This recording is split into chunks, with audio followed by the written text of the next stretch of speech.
It happened in one small second. My phone slipped from my hand and hit the kitchen floor. The sound was sharp. My heart jumped. I bent down to pick it up, and that's when my whole world stopped. On the glowing screen was a picture. My daughter, Hope. She was in a white wedding dress, standing beside a man I barely knew and smiling like sunshine. The caption said, "Our special day." For a moment, I couldn't breathe. My hand shook as I held the phone. Hope. My Hope was married, and I didn't even know. I called her right away. She answered after 3 rings. "Hope," I said, my voice shaking. "Did you get married?" There was a small pause. Then she said softly, "Yeah, Mama, yesterday." I heard cars in the background, footsteps, voices, but not 1 ounce of excitement in her tone. "Why didn't you tell me? Why wasn't I there?"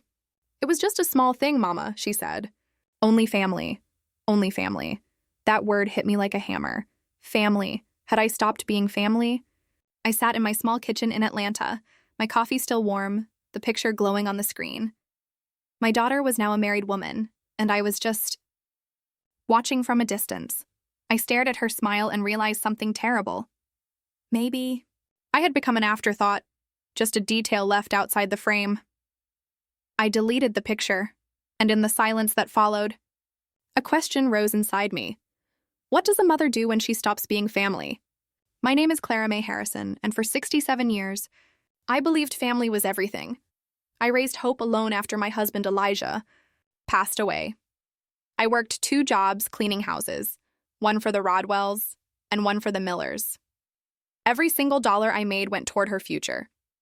I saved for her education, her wedding, her dreams. I wanted her to have everything I never did. When she was little, I'd tell her, "One day Mama's gonna see you in a wedding dress." And she'd laugh and say, "You'll be my maid of honor, Mama." Those words lived in my heart for over 20 years. But last Tuesday morning, as I scrolled through Facebook, I saw that picture, and my heart shattered. There she was, my Hope, in that white dress beside her new husband, Devin Hayes. Only his parents were in the photo. No cousins, no aunts, no friends, and no me. The caption read, "Our special day. Family complete without me." I read those words over and over. Each time they hurt more. How could family be complete without the woman who gave her everything? I found out my daughter got married the same way strangers find out, on social media. That day, I tried to call her 3 times. No answer. I texted her, pretending I hadn't seen the post. "Everything okay, baby? Need anything?" She replied hours later, "I'm fine." "Mama, we'll talk later. We'll talk later." As if her wedding wasn't something worth talking about right now, as if her mother's feelings didn't matter. That night, I lay in bed staring at the ceiling. The house felt empty, the air heavy, and I realized something I had never dared to admit. I had spent my entire life being a mother to someone who no longer needed me. Memories came flooding back. When Hope was 5, she got pneumonia.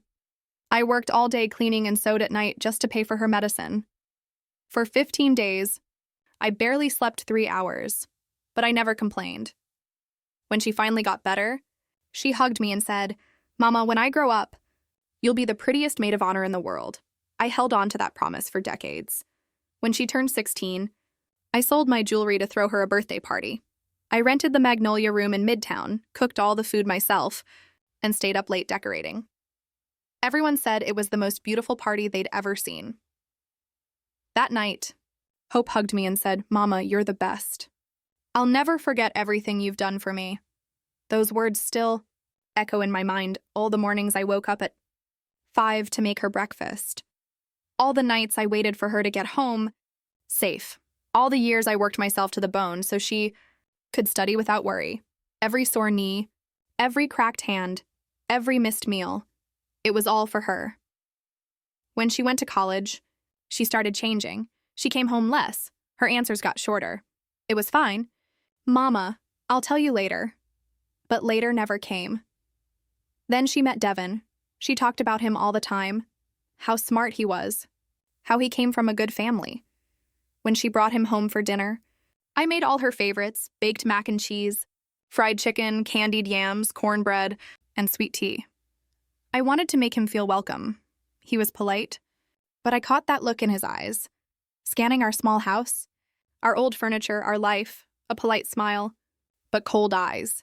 When he left, Hope said, "Mama, you asked too many questions. Not everyone shares everything like us." That night, I felt it for the first time. I was no longer someone she was proud of. I was someone she had to explain. From then on, Devon's visits were rare. When they did come, conversations were short and formal. My home stopped feeling like her home. Still, I was proud when she graduated. I cried through the whole ceremony. She had done it. She was a college graduate. Afterward, we went to a nice restaurant to celebrate with Devon's parents, Franklin and Eleanor Hayes. They were kind enough, but I could feel it. The difference between their world and mine. They talked about Europe, Broadway, fine dining. When I mentioned cleaning houses, there was silence. Hope quickly changed the subject. That night, she told me, "Mama, you have to be careful. They're very refined." Refined. That word stuck in my heart.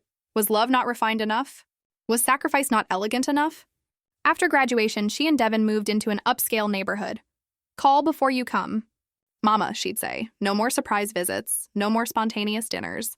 Now, I had to schedule a time to see my daughter. Our calls became shorter, our meetings rare. Holidays passed, and she spent them with Devon's family. When I asked, she said, "Next year, Mama will host," but next year never came. Then one day, she said she was thinking about getting married. I was thrilled. "Have you set a date? Do you need help?" I asked. "Mama, we want something simple," she said, looking away. Something simple. I didn't realize simple meant without me.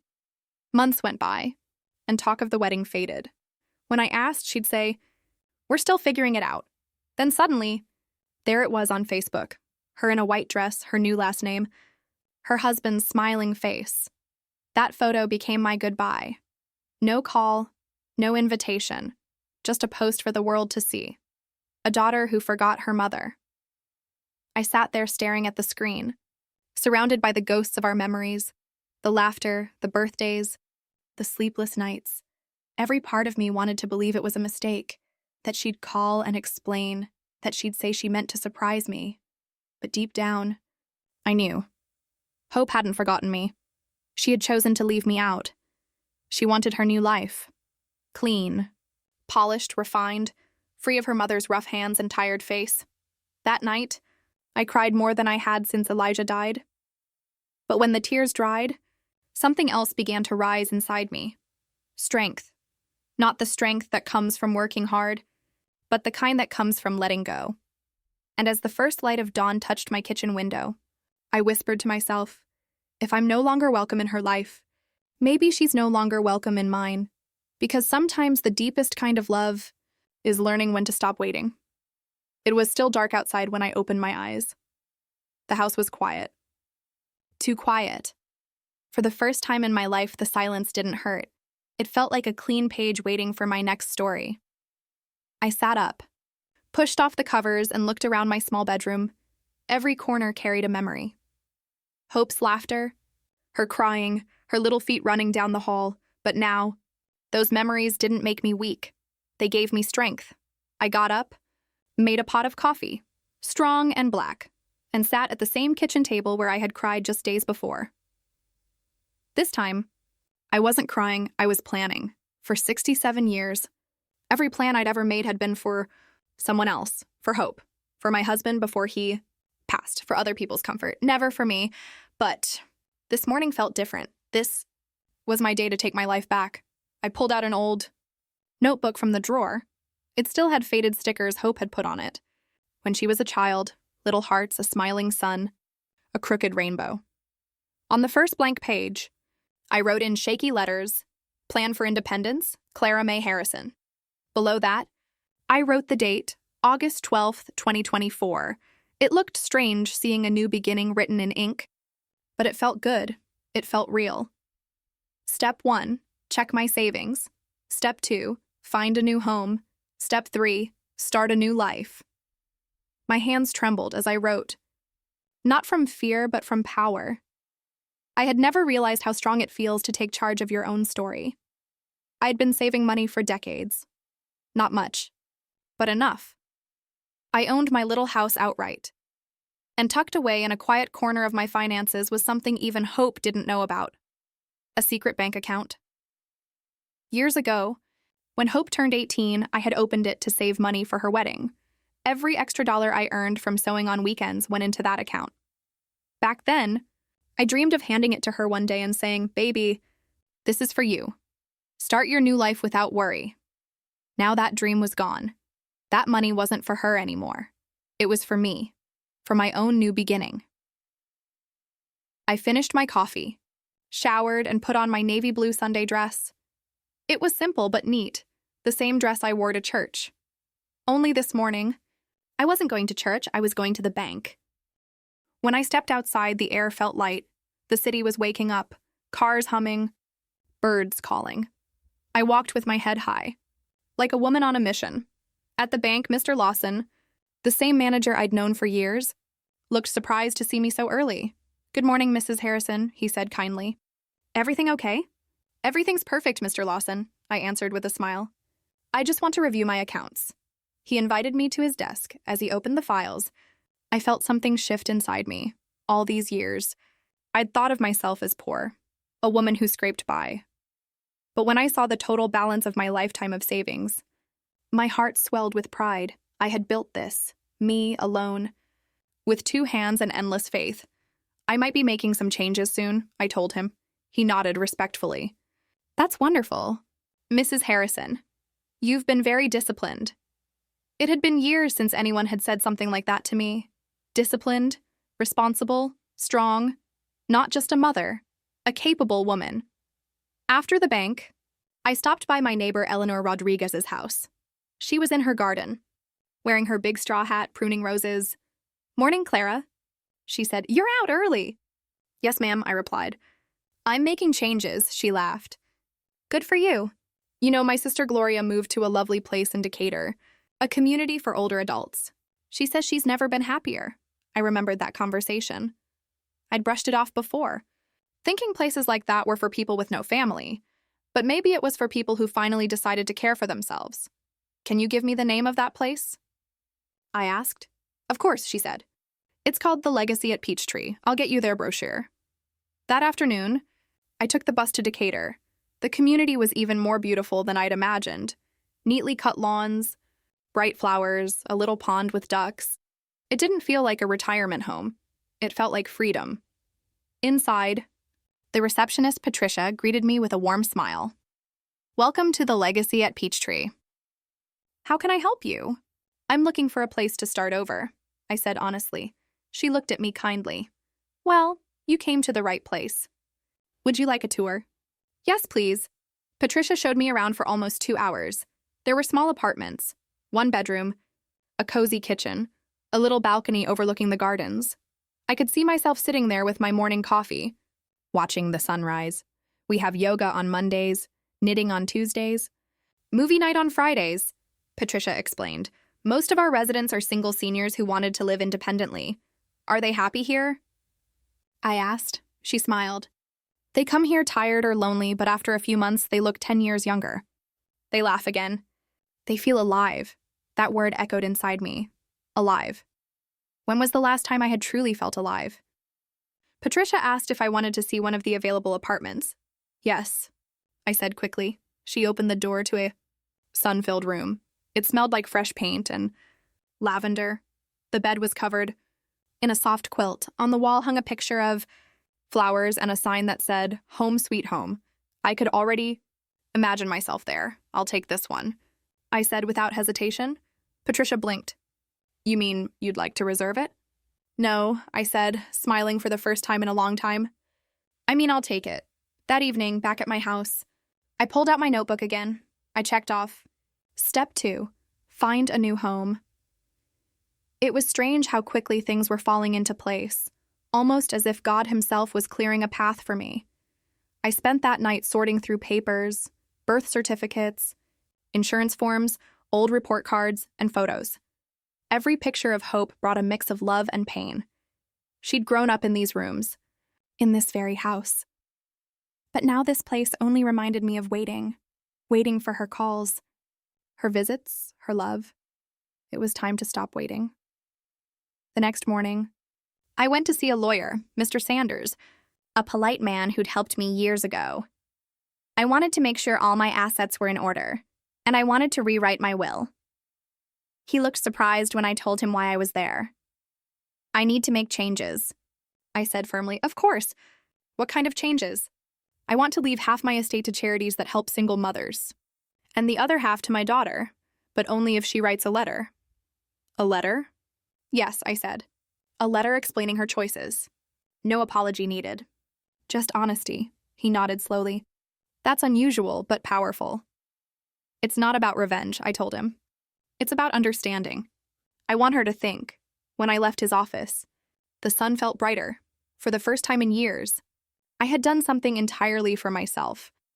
The next few days flew by. I hired a moving service, packed boxes, and sorted through decades of memories. I kept the essentials, clothes, photos, the quilt Elijah's mother had made, everything else. I donated. Hope's old room was the hardest. I folded her leftover clothes, trophies, and books into boxes. I labeled each one Hope's things. Then I rented a small storage unit near her apartment and left the boxes there. If she ever wanted them, she could have them. For years, I had waited for her to come home. Now, she could come when she was ready. By Friday, I was almost done packing. That afternoon, Hope called. I hadn't heard her voice since the day she told me. We'll talk later. Hi, Mama, she said lightly. How are you? Her voice sounded so normal, too normal. As well as I can be, I replied. That's good. Devin and I just got back from our honeymoon. Cabo was amazing. We want to stop by this afternoon to tell you all about it. I froze, after 2 weeks of silence. After everything, now she wanted to tell me all about it? What time? I asked quietly. 5 o'clock. We'll bring some gifts for you, too. All right, baby, I said. I'll be here. I hung up and sat staring at the wall. Part of me wanted to cancel. Part of me wanted to hug her and cry. But I decided I'd listen. One last time, I cleaned the house, brewed sweet tea, and bought pecan Danish from the bakery. It was my habit, always trying to make her feel at home. Yet deep inside, I knew this would be the last time I'd host her here. At exactly 5, they arrived. Hope looked radiant, tanned from the sun. Wearing new clothes, her smile bright. Devin stood beside her. Polite but distant. Mama, Hope said, hugging me as if nothing had happened. I missed you. I hugged her back, breathing in her perfume. Rich and expensive, not the scent I used to buy her. She had changed completely. Her clothes. Her words. Even her laugh sounded different. Come in, baby. Sit down. I poured them tea, offered pastries. Hope smiled, but barely touched her plate. She probably didn't eat such things anymore. So, I said quietly, tell me about the wedding. Hope looked at Devin, then back at me. It was beautiful, Mama, simple, just like we wanted. We didn't want to make a big deal. And where was it? In a small chapel in Decatur. Very private. Just the two of you and Devin's parents? Yes, she said softly. The air grew heavy, my voice trembled. Why didn't you tell me? Hope sighed. It all happened so fast, Mama. We didn't want to complicate things. You know how I feel about big parties. I almost laughed. My daughter, the girl who had begged for big birthday parties, now said she didn't like them. It was a lie, and we both knew it. Then she smiled, her voice sugar-sweet. But that's why we came today, Mama? To celebrate with you. Look, and we brought gifts. She handed me a paper bag filled with souvenirs, a ceramic ashtray, a t-shirt that said, I Cabo, coconut candies, probably bought at the airport. Thank you. Baby, I said politely, but inside, every gift felt like a reminder of what I'd lost. They stayed for 2 hours, talking about restaurants, beaches, plans. I smiled, nodded, and asked polite questions. But I didn't feel part of their world anymore. I felt like a guest in my own home. When they finally left, promising to invite me to dinner soon, I sat alone in the quiet room. The souvenirs lay on the table, untouched. The silence around me was loud. That night, I opened my notebook again. Under step 3, I wrote in bold letters, cut ties gradually. I realized something important. If Hope could build a life without me, I could build one without her. The next morning, I called Patricia at the Legacy at Peachtree. "Mrs. Harrison," she said cheerfully. "Good news, your application was approved. You can move in Monday if you'd like." "Monday?" I repeated, hardly believing it. "Yes, ma'am. Everything's ready," I thanked her, hung up, and looked around my nearly empty house. I didn't feel sad. I felt light. For the first time in decades, my life was mine. Sunday morning, the sun was bright over Atlanta. I sat at my kitchen table with one last cup of coffee. When the phone rang, I recognized the number, Hope. "Mama," she said, "Devin and I want to invite you to dinner tomorrow. We want you to see our new place." The invitation I had dreamed of finally came, but it was too late. "Oh, baby, I'm sorry," I said calmly. "I already have plans tomorrow." "Plans? With who?" "With some friends. We're going to Lake Lanier." It wasn't a lie. Patricia had mentioned a community trip there. Hope hesitated. "Well, we can move dinner to another day." "Maybe another time, baby." "I'm already committed." She didn't know what to say. I could hear the surprise in her voice. Mama had plans? Mama had friends? Okay. "We'll talk later," she said finally. "Sure, baby. Have a nice dinner." When I hung up, I smiled. For the first time, she had to fit into my schedule, not the other way around. The next morning, the movers arrived. As I watched them carry my few belongings, I felt no regret, no pain, no fear. When they were done, I locked the front door and turned the key slowly. "This house gave me everything," I whispered, "and now it gives me freedom." As the truck rolled toward Decatur, toward the Legacy at Peachtree, I looked out the window. The sky was wide, blue, and full of promise. For the first time in 67 years, I didn't know exactly where life would take me, and that uncertainty felt like peace. The sky was wide, blue, and full of promise. But every promise in life has a test. Mine was waiting just a few days away. I woke up in my new room at the Legacy at Peachtree to the sound of birds and laughter from the courtyard. The air smelled like fresh coffee and cinnamon. Rolls, it felt peaceful, like waking up from a long, heavy sleep. For the first time in years, I didn't have to rush anywhere. No alarm clocks, no lists, no waiting for a phone call that never came. I stood by the window, looking at the pond where two ducks glided across the water. One followed the other quietly, side by side. Something about that sight made me smile. Maybe we all just need someone, or something, to walk beside us for a while. I dressed, brushed my silver hair, and headed to the dining hall. The smell of eggs and toast filled the air. Other residents were already there, laughing, reading newspapers, trading stories. A man with a white beard waved. "Morning, newcomer. You joining us for bingo tonight?" I laughed. "Maybe I will," he grinned. "Be careful, Miss Clara. It gets competitive." It felt strange but good, strangers treating me like a friend. By lunchtime, I had already met 4 new people: Eleanor, who loved gardening; Tom, a retired postman who still wore his old cap; Linda, who painted birds; and Ruth, who called herself the gossip queen of Peachtree. They spoke to me as if I'd always been there. No questions about my past. No judgment, just easy smiles and warm company. It was like a new chapter was writing itself without my permission. Gentle, kind, and unhurried. That afternoon, Patricia stopped by my table. "Mrs. Harrison, we're organizing a lake picnic on Saturday. Would you like to join?" "Of course," I said, smiling. "I haven't been to a lake in years." "Perfect. Bring a hat and don't forget sunscreen," I laughed. I hadn't heard someone remind me about sunscreen since Hope was little. Back then, she used to fuss whenever I forgot it. "Mama, you'll burn like toast," she'd say. The memory made my chest ache, not from pain, but from tenderness. Later that night, I sat on my balcony. The sunset painted the sky orange and pink. I took out my notebook again and wrote, "I'm not lonely. I'm alive." I closed the book and whispered, "Thank you, Lord." The next morning, I went to the community center to join the knitting group.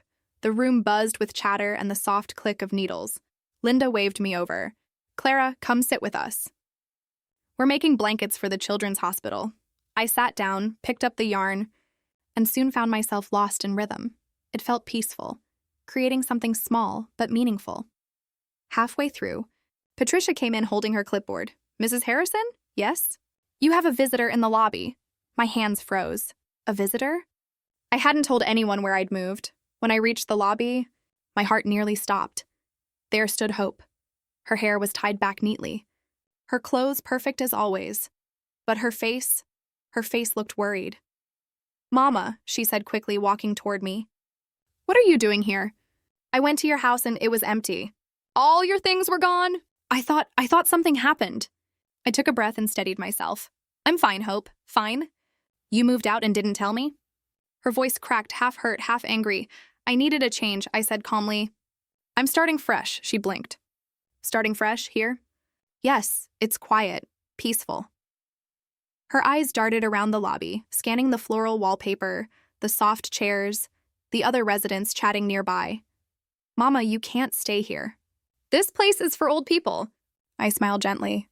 "Baby, I'm old people," she frowned. "You don't belong here. You belong home." "No, Hope, that was your home once. Now it's just a house," she shook her head.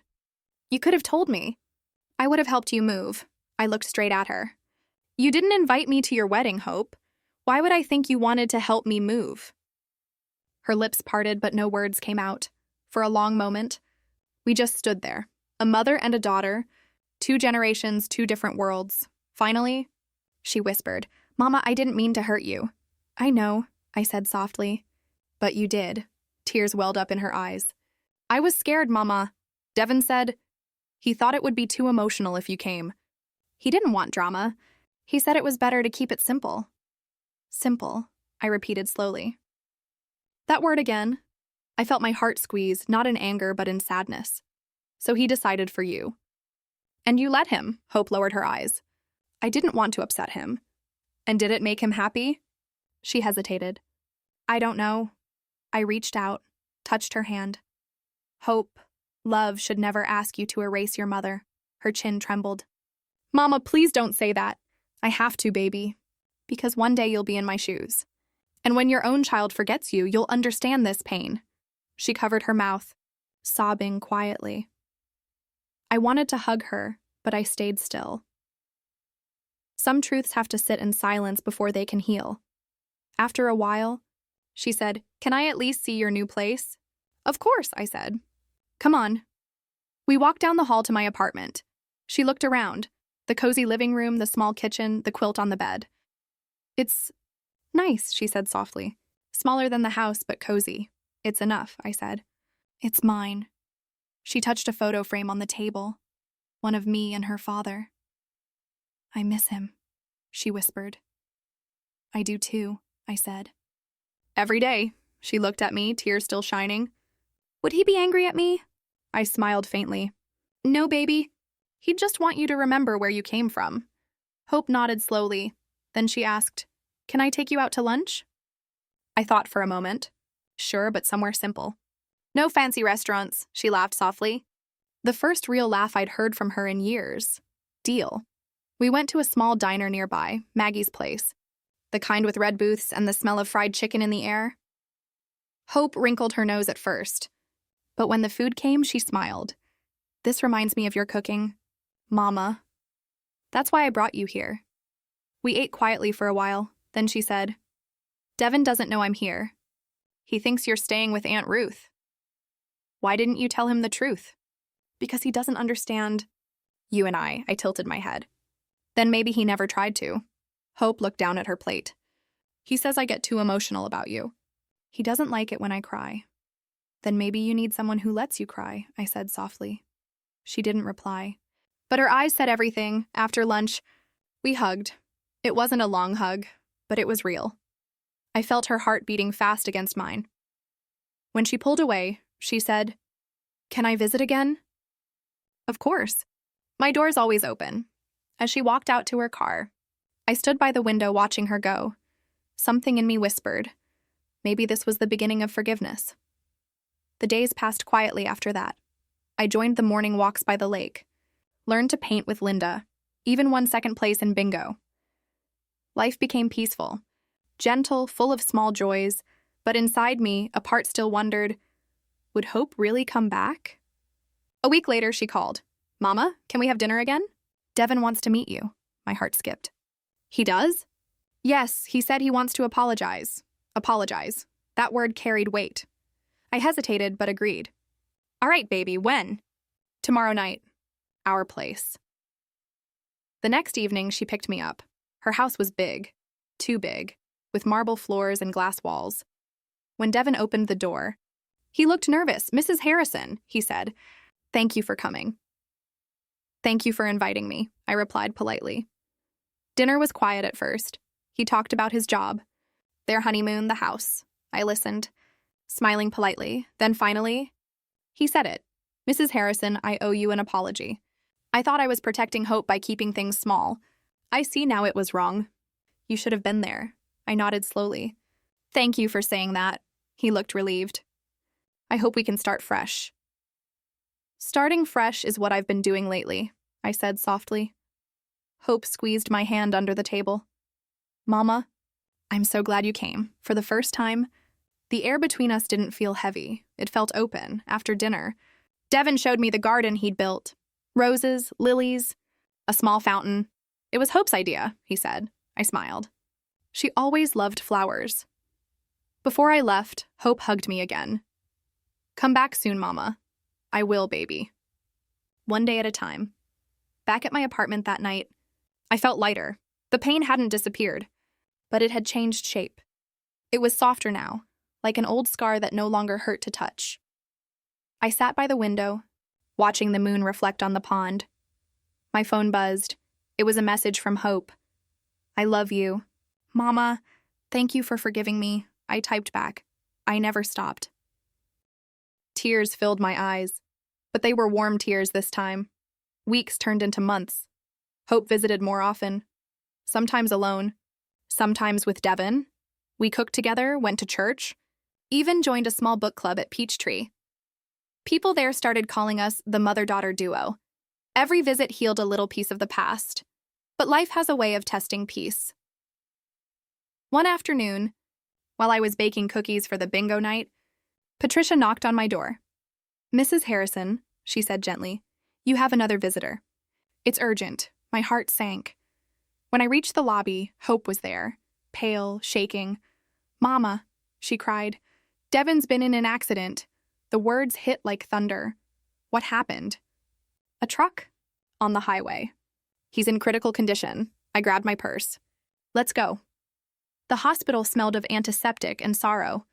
Hope clung to my hand like a little girl again. For hours, we waited in silence. Finally, a doctor approached. I'm sorry, he said softly. We did everything we could. Hope collapsed into my arms, sobbing. All I could do was hold her, stroke her hair, and whisper, I'm here, baby. I'm here. Days passed like a blur. The funeral was small, quiet. Hope stayed with me afterward, too numb to go home. We sat on the balcony together. Watching the sunset, she whispered, Mama, I don't know how to live without him. I squeezed her hand. One breath at a time, baby. One breath at a time. In her grief, she leaned on me more than she had in years, and in helping her heal, I found a new purpose. She started spending weekends at the Legacy, helping with the garden. Joining our dinners, everyone loved her. They said she had her mother's smile. Months later, on a calm Sunday morning, Hope said something that made my heart stop. Mama, she said, I want to move here. There's an empty apartment next to yours. I looked at her in surprise. Are you sure? Yes. I don't want to be alone anymore, and I want to be near you. Tears welled in my eyes. Baby, you don't owe me that, she smiled softly. It's not about owing, Mama, it's about belonging. And just like that, the circle began to close, not in pain, but in love. Now every morning, I wake up and see Hope watering the flowers outside my window.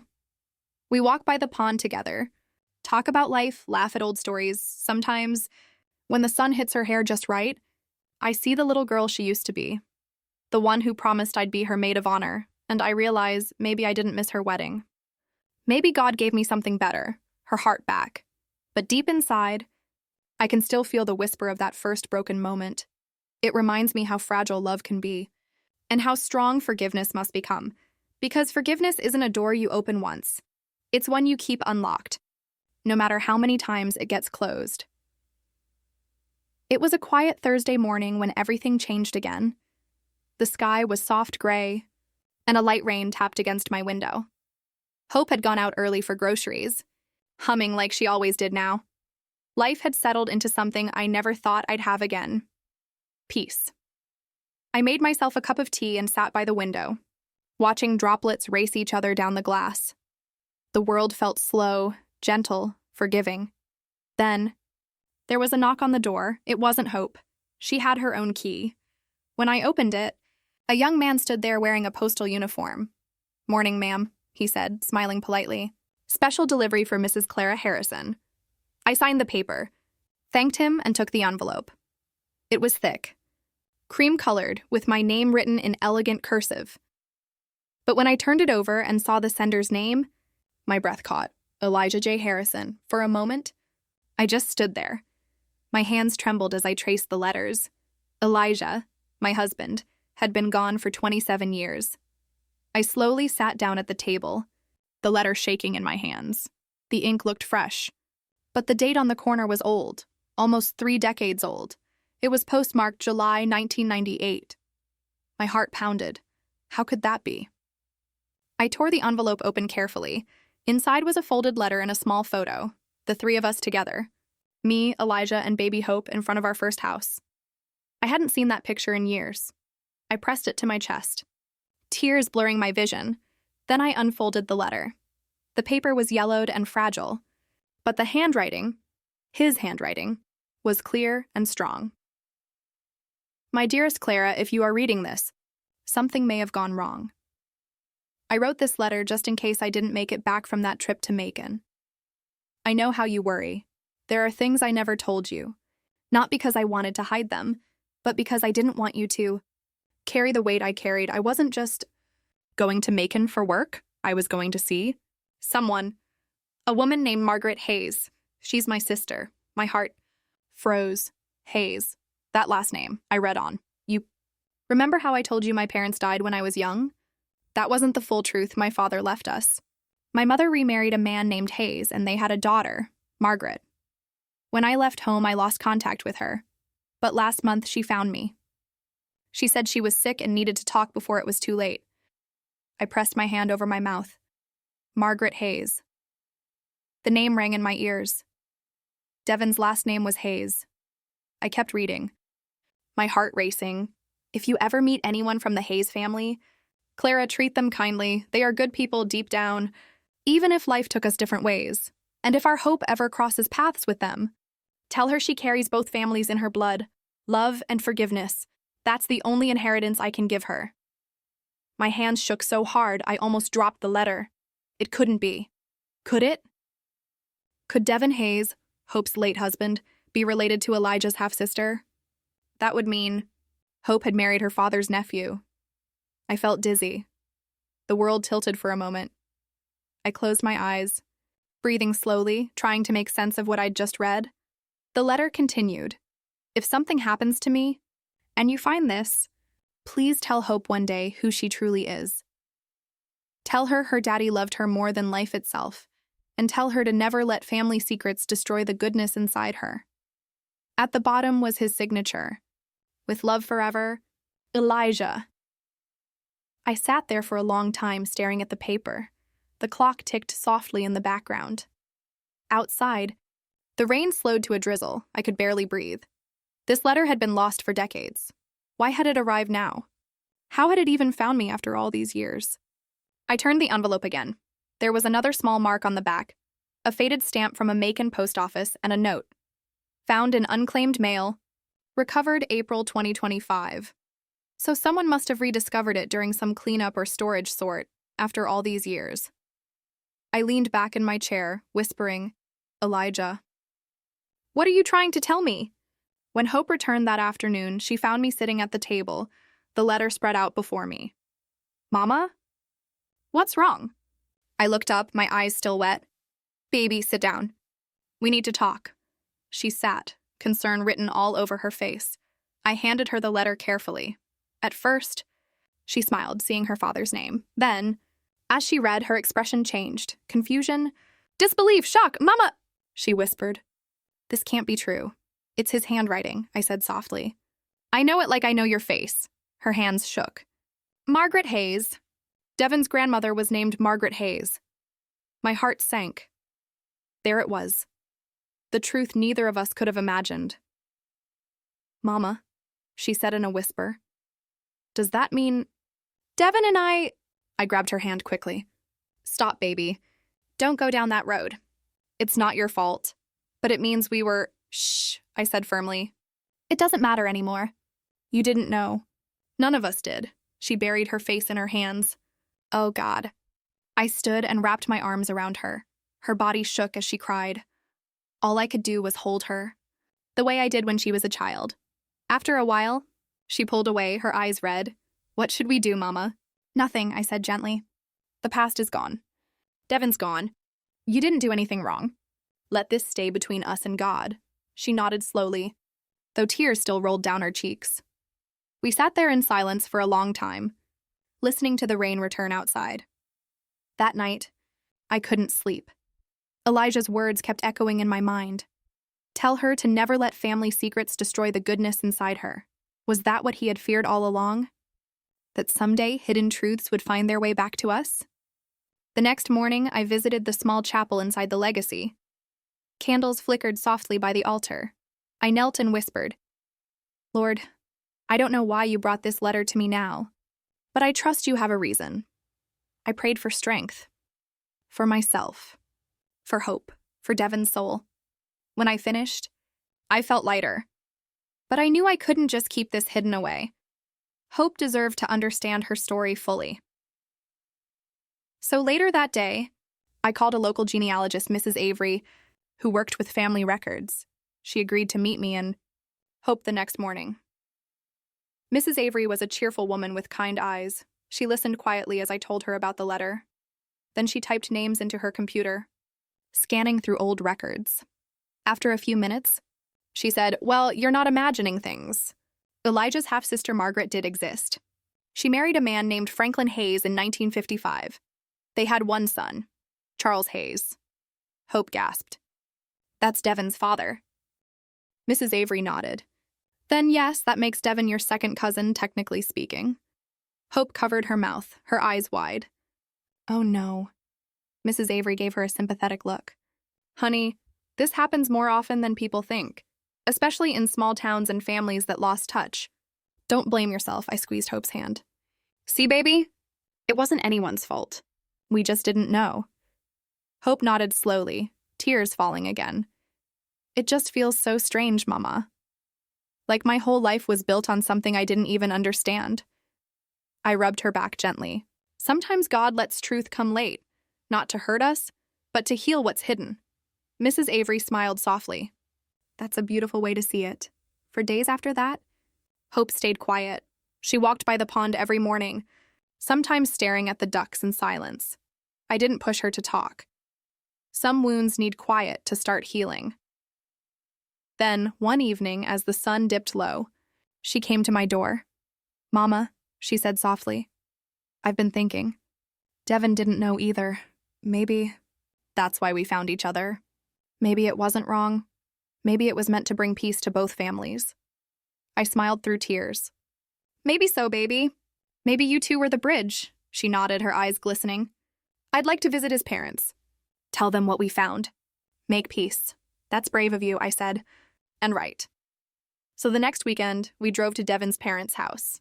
They welcomed us kindly, though the pain in their eyes was still fresh. When Hope told them about the letter, they were silent for a long moment. Then Mrs. Hayes, Eleanor, whispered, So that's why his name sounded familiar. My husband once mentioned his father had a stepbrother named Elijah. Tears filled her eyes. I wish we had known sooner. Maybe our families could have shared more than just tragedy. Hope hugged her tightly. We can still share something, love. And in that moment, I saw something beautiful happen. Two families broken by time and secrets, finding healing through truth. After that day, life moved slowly again, but with a new kind of peace. Hope began volunteering at the chapel, helping others through grief. She said it helped her feel close to Devin and to her father. Sometimes, I'd watch her light a candle and whisper a prayer, and I'd feel proud beyond words. Every night, I'd take out Elijah's letter, smooth the folds, and read it again, not for the pain, but for the reminder that love lasts longer than silence. Then one afternoon, while watering the flowers on my balcony, I noticed something strange. A shadow under my door. A small brown envelope had been slid underneath. No stamp, no name. Just a single word written in black ink, Mama. I picked it up, heart pounding. Inside was a single sheet of paper, written in Hope's handwriting. Mama, I'm going away for a while. I need time to think, to understand everything, to make peace with it all. Please don't worry. I'm safe. I'll come back soon. Love always, Hope. The paper slipped from my fingers. I sat down hard on the chair, staring at the letter. The apartment suddenly felt too quiet, too still. I whispered to the empty room, "Not again, Lord." Not again. I went outside, hoping to catch her before she left. But the parking lot was empty. Her car was gone. I stood there under the fading evening light, the wind brushing against my face. She was gone. Again. But this time, not in anger. This time, it was something else. She needed space to heal. Still, that night, I couldn't stop pacing. I kept checking my phone. No call. No message, just silence. At midnight, I sat by the window, clutching both letters, Elijah's and Hope's, and whispered, "Maybe every generation needs its own silence before finding its peace." The moonlight poured in gently, silver and calm, and somewhere deep inside I felt it. Not fear, not grief, but faith. Faith that she'd come back when her heart was ready. But as I drifted to sleep, one question lingered in my mind. What if this time she didn't? The night stretched endlessly, and sleep never came. I sat in the quiet dark, watching the moon drift behind clouds, thinking about the last words Hope had written. I'll come back soon.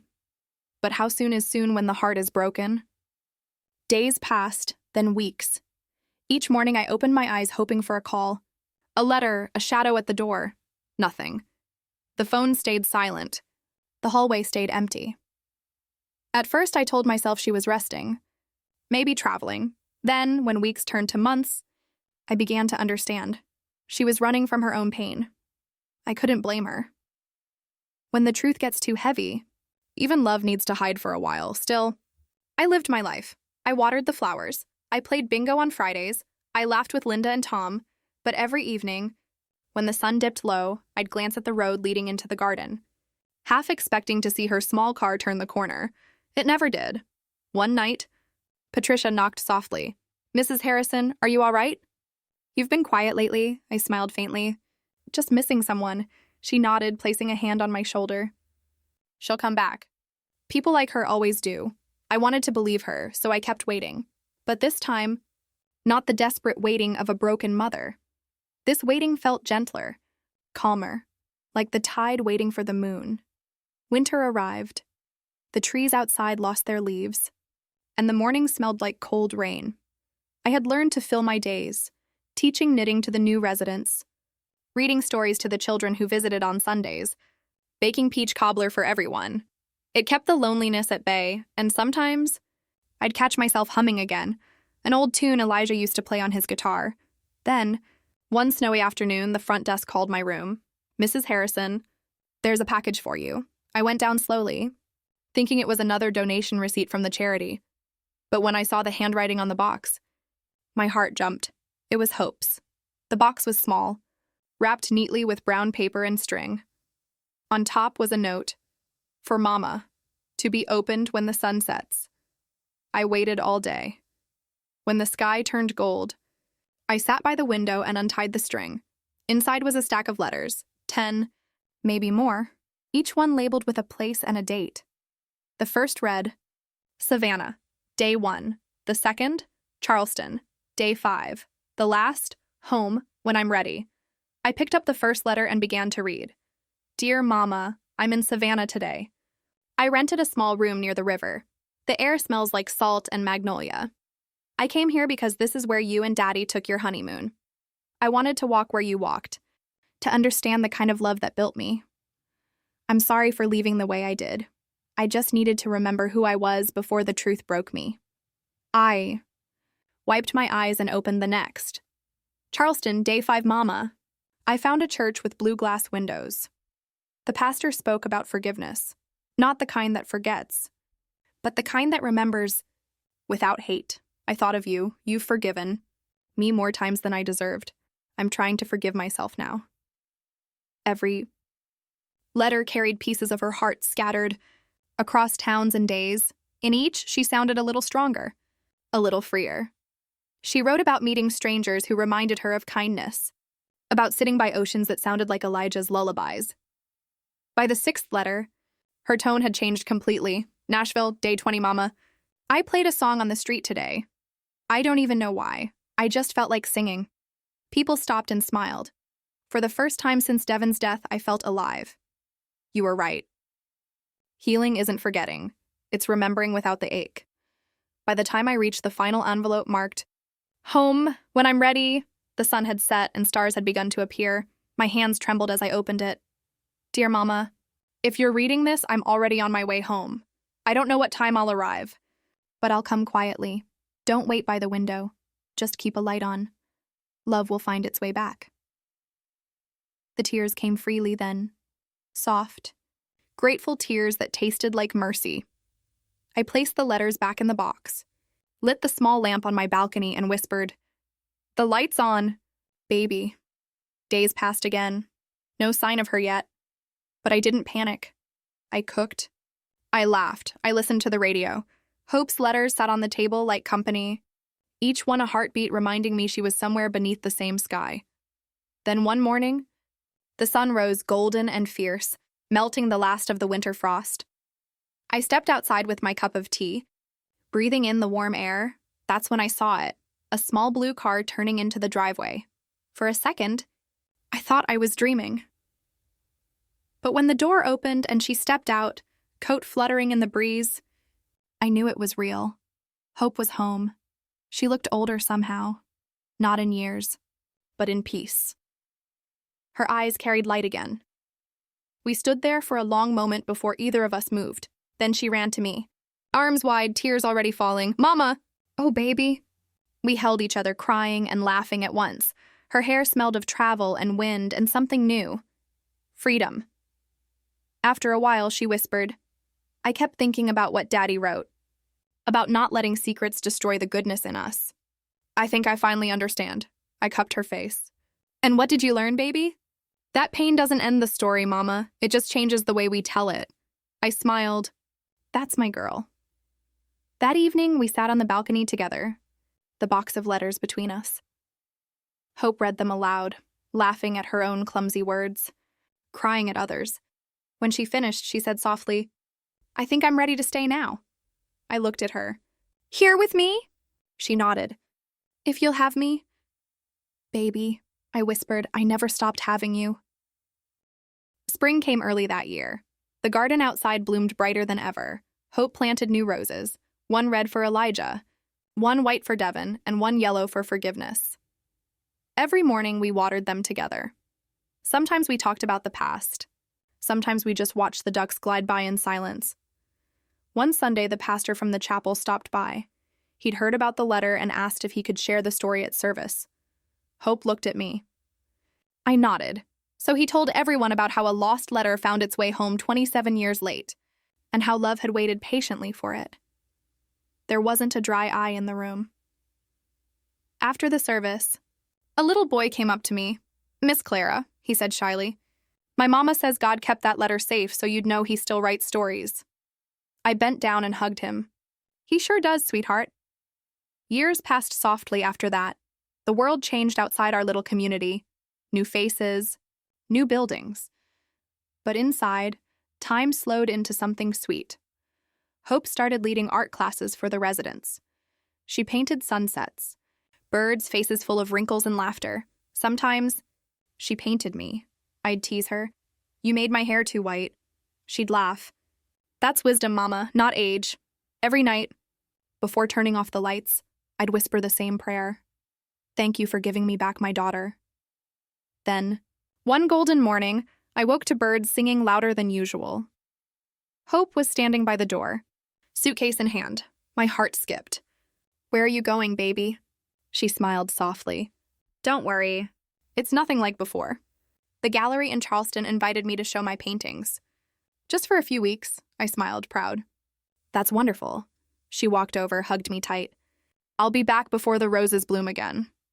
I'll keep them alive for you, I said, and she left. Sunlight spilling around her like a blessing. Weeks passed. The roses began to open. One by one, I wrote her letters every few days. Though I never mailed them, just placed them in the same box where Elijah's letter rested. It felt right. A circle closed. Then one evening, the phone rang. It was the gallery manager, Mrs. Harrison. I thought you should know. Hope collapsed during the exhibit. It was sudden, an aneurysm. She didn't suffer. The world went quiet. I held the phone, unable to speak. The line buzzed softly, then clicked off. Outside, the last petal fell from the red rose. The next few days moved like slow rain. People came, offered condolences, brought food I couldn't eat. Patricia sat with me through the nights, but I didn't cry. Not yet. It was as if my heart refused to believe she was gone again. Then, 3 days later, a courier arrived. He handed me an envelope. The handwriting made me tremble. For Mama, to be opened when the roses bloom. I waited until sunset, then opened it slowly. Dear Mama, if you're reading this, it means my time came sooner than I thought. Please don't be sad. I've had 2 great loves. Devin, who taught me how deep love can run, and you, who taught me it never runs out. If God takes me first, know that I'll tell Daddy how brave you've been. I'll thank him for sending that letter, for bringing us back together, and I'll tell him the garden is blooming again. Keep the light on. Mama, I'll find my way home again, just in a different way this time. Love always. Hope. The tears came then, quiet, endless. I pressed the letter to my heart, whispering, you found your way, baby. You always do. That night, I lit the balcony lamp once more. The wind rustled through the roses, carrying their scent into the sky. I could almost hear her laughter in the breeze, soft and sweet. I closed my eyes and smiled, because I finally understood. Love never leaves. It just changes rooms. And somewhere beyond that silver moonlight, I knew my hope was home. Sometimes, love doesn't end. It simply takes a new shape, in memories, in forgiveness, and in the quiet places where hearts still meet. Clara and Hope's story reminds us that no matter how far we drift, love will always find its way home.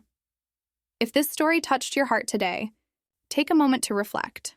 Maybe call someone you've been meaning to forgive, or simply whisper a prayer of thanks for the people who still light your world. And if you'd like to hear more true and heartfelt stories like this one, stories about life, family, and second chances, please subscribe to our channel and tap the like button. It helps us share more stories that heal and inspire. Thank you for watching. Until next time, take care of your heart. Keep your light on and never stop believing that love always finds its way home.